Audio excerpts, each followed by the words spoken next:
الحمد لله الذي أسرى بعبده ليلا من المسجد الحرام إلى المسجد الأقصى الذي باركنا حوله لنريه من آياتنا إنه هو السميع البصير. أشهد أن لا إله إلا الله وحده لا شريك له وأشهد أن محمدا عبده ورسوله. اللهم صل وسلم وبارك على عبدك ورسولك سيدنا محمد خاتم الأنبياء والمرسلين وعلى آله وأصحابه أجمعين. أما بعد، فيا أيها الناس اتقوا الله حق تقاته ولا تموتن إلا وأنتم مسلمون. قال الله تعالى في القرآن الكريم وهو أصدق القائلين: أعوذ بالله من الشيطان الرجيم، بسم الله الرحمن الرحيم. يا أيها الناس اعبدوا ربكم الذي خلقكم والذين من قبلكم لعلكم تتقون. صدق الله العظيم وصدق رسوله النبي الحبيب الكريم، ونحن على ذلك من الشاهدين والشاكرين والحمد لله رب العالمين. Ma'asyiral muslimin sidang Jumat rahimakumullah, marilah kita panjatkan puji dan syukur kita ke hadrat Allah Subhanahu wa taala. Bahwasanya Allah Subhanahu wa taala senantiasa memberikan kepada kita bermacam-macam kenikmatan, terutama nikmat iman dan Islam serta nikmat sehat wal afiat, sehingga dengan kenikmatan itu kita masih diberikan kekuatan oleh Allah Subhanahu wa taala untuk melaksanakan salah satu kewajiban kita selaku seorang muslim, yakni melaksanakan salat Jumat di masjid yang kita cintai, dengan harapan mudah-mudahan seluruh aktivitas ibadah kita diterima oleh Allah Subhanahu wa taala. Amin ya rabbal alamin. Dan juga tidak lupa salawat serta salam semoga tetap tercurah ke haribaan junjungan kita, dialah baginda kita Nabi besar Muhammad sallallahu alaihi wasallam. Dan juga tidak lupa kepada para keluarga dan para sahabat-sahabatnya, termasuk kita selaku umatnya mendapat syafaatul uzma di yaumil qiyamah. Amin ya rabbal alamin. Ma'asyiral muslimin sidang Jumat rahimakumullah, dari mimbar yang mulia ini saya selaku khatib berwasiat khususnya kepada pribadi saya, umumnya kepada jemaah sekalian, marilah kita bersama-sama untuk meningkatkan keimanan dan ketakwaan kita kepada Allah Subhanahu wa taala dengan sebaik-baiknya takwa, yakni imtisalul awamirillah wajtinabun nawahi, menjalankan segala apa-apa yang diperintahkan oleh Allah Subhanahu wa taala dan menjauhi segala larangannya. Karena dengan keimanan dan ketakwaan kita kepada Allah Subhanahu wa taala, niscaya kita akan mendapatkan kebahagiaan dunia maupun akhirat. Ma'asyiral muslimin rahimakumullah yang dimuliakan Allah Subhanahu wa taala. Dan saat ini kita berada di bulan yang sangat historis, bulan yang sangat bersejarah bagi umat Islam, dan juga bulan yang diberkahi oleh Allah Subhanahu wa taala, yakni di bulan Rajab. Ada suatu peristiwa yang sangat penting dan sangat bersejarah bagi umat Islam, di mana peristiwa ini adalah peristiwa yang tentunya kalau kita lihat dengan akal maka tidak akan bisa diperhatikan dengan akal, tidak masuk akal. Tapi peristiwa ini tentunya kita hadapi dengan keimanan kepada Allah Subhanahu wa taala, yakni peristiwa Isra dan Mi'rajnya baginda kita Rasulullah sallallahu alaihi wasallam. Kenapa ada peristiwa Isra dan Mi'raj? Ketika Allah Subhanahu wa taala menyuruh berzakat, Allah hanya memanggil malaikat Jibril dan malaikat Jibril menyampaikan wahyunya kepada baginda Rasul. Begitu juga dengan berpuasa, begitu juga dengan bermuamalah yang lain, bahkan haji pun Allah hanya memerintahkan malaikat Jibril untuk menyampaikan wahyunya kepada Nabi Muhammad. Tapi ada satu perintah yang sangat urgent, perintah yang sangat penting. Allah tidak memberikannya melalui malaikat Jibril, tapi Allah langsung memanggil hambanya, kekasihnya yang ia cintai. Berarti perintah ini adalah sangat penting dibandingkan perintah-perintah yang lainnya. Tentunya adalah perintah salat 5 waktu.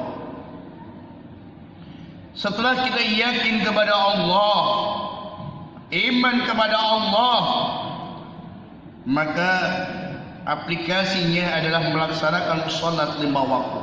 Mengapa salat begitu penting? Yang pertama, as-salatu imaduddin. Salat itu adalah tiang agama. Faman aqamaha faqad aqama din. Barang siapa yang menegakkan salat berarti dia menegakkan agamanya. Tapi sebaliknya, wa man tarakaha faqad hazama din.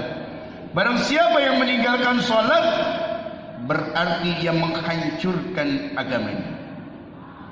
Itulah pentingnya salat sebagai fondasi, tiang yang sangat penting bagi kita yang mengaku sebagai agama yang menganut Islam. Yang kedua, mengapa salat itu penting? Karena salat adalah merupakan identitas sebagai umat Islam. Yang membedakan umat-umat yang lainnya dengan umat Islam salah satunya adalah salat. Islam terdiri dari 5 huruf.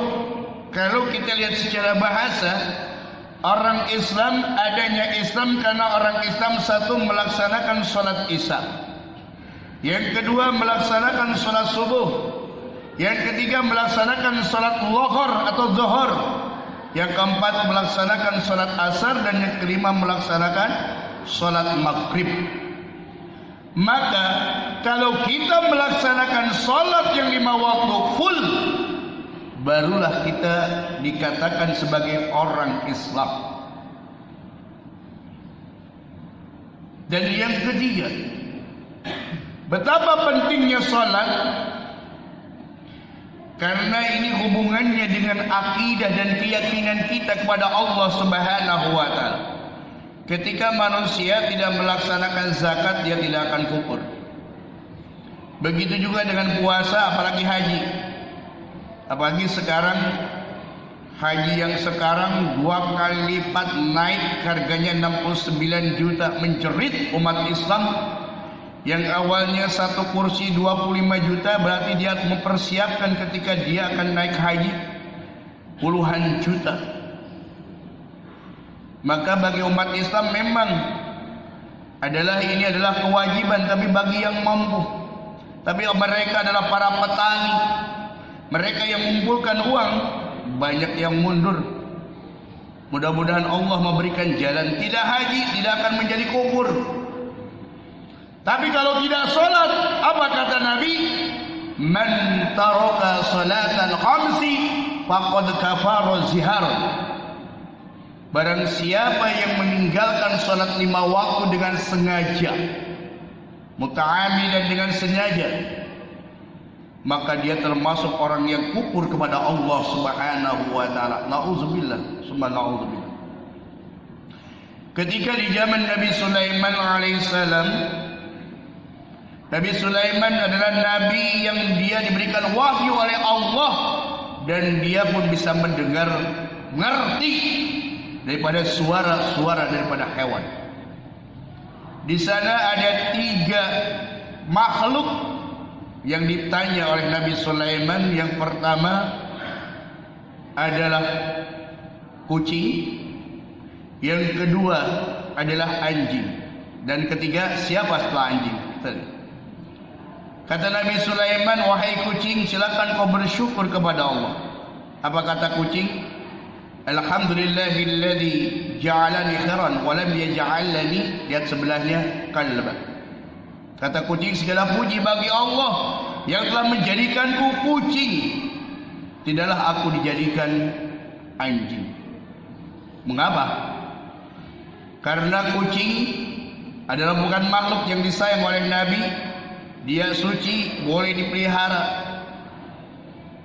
Sebaliknya, wahai anjing, silakan kau bersyukur kepada Allah. Apa kata anjing?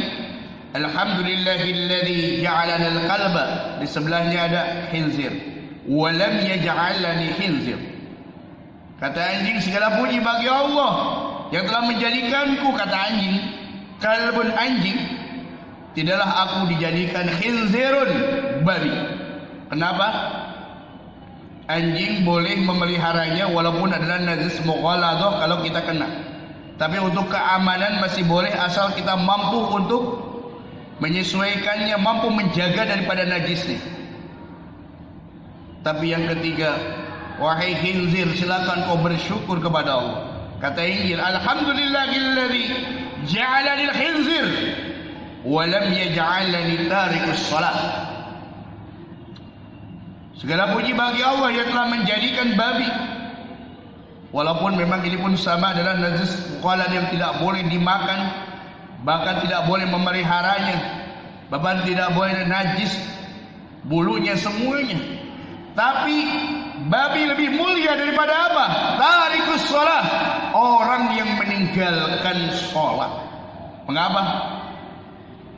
Anjing, babi mati, dia tidak ada pertanggungjawaban di hadapan Allah. Tapi ketika manusia mati, dia harus mempertanggungjawabkan di hadapan Allah. Dan martabat orang yang meninggalkan sholat, lebih dia martabatnya diibaratkan lebih najis, lebih jelek daripada babi.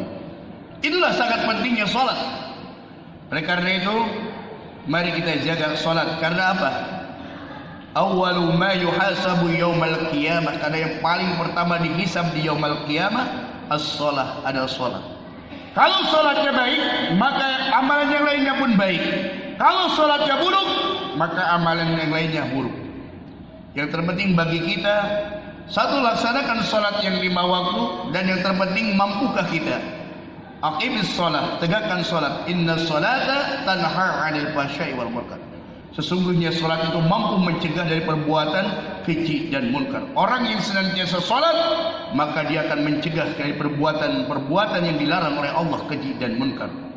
Inilah pentingnya sholat. Karena itu, mari kita ajari anak-anak kita yang sudah 7 tahun, ajarin sholat. Memang anak-anak kita gak apa-apa ke masjid, yang penting dampingi sama orang tuanya. Jangan diusir anak-anak kita. Silakan bersolawat, berilah pengertian kepada mereka. Kalau saya yakin, kalau kita ke masjid bawa anak-anak kita dan berada di samping kita, anak-anak kita tidak akan berisik. Dan memang setidaknya minimal sudah disunat. Yang belum disunat kira-kira 7 tahun sekedar sunat. Karena apa? Mereka sudah mulai diajarkan. Bahkan kalau sudah 10 tahun anak-anak kita tidak sholat, silakan berikan pukulan. Tapi pukulan jangan terlalu keras, termasuk polisi lagi. Pukullah kakinya, betisnya. Sebagai apa? Pendidikan untuk anak-anak. Kalau kita biarkan anak kita sholat, pertanggungjawaban di akhirat, maka anak kita akan menjerumuskan ke neraka. Apalagi istri kita. Lagi kecil, kadang-kadang anak kita gampang sekali untuk melaksanakan sholat. Bahkan udah dewasa, udah kerja, capek kerja dan sebagainya. Jangankan sholat 5 waktu, sholat Jumat pun banyak orang karena hartanya, karena kerjaannya banyak yang tidak sholat. Bagaimana Allah memberikan keberkahan bagi kita kalau kita tidak menjaga sholat? Kalau kita bisa menjaga sholat, pelihara sholat, rezeki Allah akan mudah buat kita, dan Allah akan menjaga kita semua. Mudah-mudahan melalui peristiwa Isra dan Mi'raj, jadikan as-salatu mi'rajul mu'minin. Jadikan sholat itu mi'rajnya bagi orang-orang mukmin, meningkatnya amaliah kita melalui sholat bagi orang-orang mukmin. Semoga Allah Subhanahu wa taala senantiasa memberikan taufik dan hidayah kepada kita semua. Mudah-mudahan kita termasuk dalam doa Rabbi ja'alna muqimas shalah wa min dzurriyyati. Semoga Allah menjadikan keluarga kita semua yang senantiasa menjaga, keturunan kita yang senantiasa melaksanakan sholat. Insya Allah kalau sholat kita jaga, maka yang lain pun akan terjaga, akan memberikan efek positif buat kita semua. Mudah-mudahan Allah memberikan rahmat kepada kita semua. Amin ya rabbal alamin. A'udzubillahi minasyaitonir rajim. Bismillahirrahmanirrahim. Wal 'asri innal insana lafi khusrin illa alladzina amanu wa 'amilus solihati wa tawassaw bil haqq wa tawassaw bis sabr. Barakallahu li wa lakum bil Qur'anil 'azim. ونفعني وإياكم بما فيه من آيات وذكر الحكيم أقول هذا واستغفره إنه هو الغفور الرحيم. اللهم صل على